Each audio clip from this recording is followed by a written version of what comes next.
سورہ العصر کا ترجمہ پڑھتے ہیں اور یہ قرآن کی سب سے چھوٹی صورتوں میں سے ایک ہے مگر بہت ہی ڈیپ ہے، اور یہ ہار اور کامیابی کو بہت اچھے سے ایکسپلین کرتی ہے کہ کوئی بھی انسان اگر اس ایک صورت کو سمجھ لینا تو اس کے لیے وہ کافی ہوگی۔ تو اللہ سبحانہ وتعالیٰ فرماتا ہے والعصر، اللہ قسم کھاتا ہے پورے وقت کی، منٹس کی نہیں، گھنٹوں کی نہیں، مگر پورے مکمل وقت کی، جب سے یہ کائنات شروع ہوئی تھی تب سے لے کے آج تک، ابھی تک اور آگے جتنی بھی ہوگی، پورے وقت کی قسم کھا کے کہتا ہے۔ اور اگر اللہ قرآن میں کبھی بھی قسم کھاتا ہے نا تو اس کا ایک ہی مطلب ہے کہ تمہیں دھیان دینا چاہیے، اس بات پر دھیان دینا چاہیے کہ وقت نکل رہا ہے۔ اور اسکالرز یہ بھی کہتے ہیں کہ جو وقت کی قسم کھائی گئی ہے یہ عصر کا وقت ہے، کہ جب سورج ڈوبنے والا ہوتا ہے اور اندھیرا ہونے والا ہوتا ہے تو بہت کم وقت ہے۔ اور اس سے اگلی ورس میں اللہ سبحانہ تعالیٰ فرماتا ہے ان الانسان لفی خسر، کہ پوری انسانیت نقصان میں ہے، گھاٹے میں ہے۔ اور پوری انسانیت کا مطلب ہے ہر ایک انسان، چاہے وہ ایمان والا ہو، ایمان والا نہ ہو، خدا پہ یقین کرنے والا ہو یا ایتھیسٹ ہو، بچہ ہو، امیر ہو، بوڑھا ہو، کوئی بھی ہو، ہر ایک انسان گھاٹے میں ہے۔ اور گھاٹے میں کیوں ہے؟ کیونکہ ہر ایک سیکنڈ کے ساتھ میں تم اپنی موت کے قریب ہوتے جا رہے ہو، اور اگر اس وقت کو تم صحیح طریقے سے استعمال نہیں کر رہے تو آگے جا کے تمہیں پچھتانا پڑے گا۔ اور اس سے بچنے کا طریقہ بھی اللہ آگے کی ورس میں بتاتا ہے اور فرماتا ہے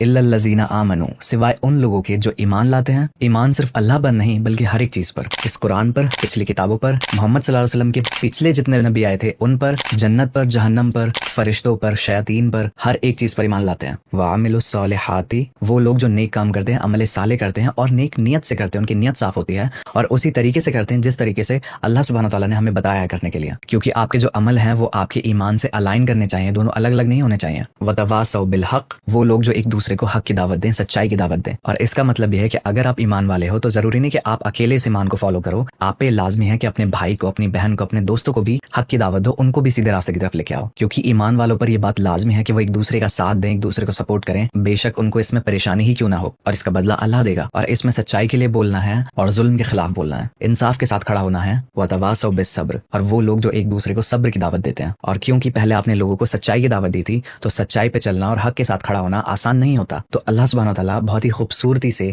اس سورہ کو صبر کے ساتھ کمپلیٹ کرتا ہے اور یہ بتاتا ہے کہ اگر تمہیں حق کی دعوت دینے کے بعد میں پریشانی آئے، مشکلات آئیں تو صبر کرنا۔ صبر ایک ایسی چیز ہے کہ تم آگے جا کے بھٹکو گے نہیں اور ایمان پر قائم رہو گے۔ اور میں نے آپ کو پہلے بتایا کہ صبر کا مطلب یہ نہیں ہوتا کہ آپ ظلم کو بیٹھ کر سہتے رہو، مگر اسی مومنٹ پہ اس ظلم سے باہر نکلنے کا راستہ بناؤ اپنے لیے۔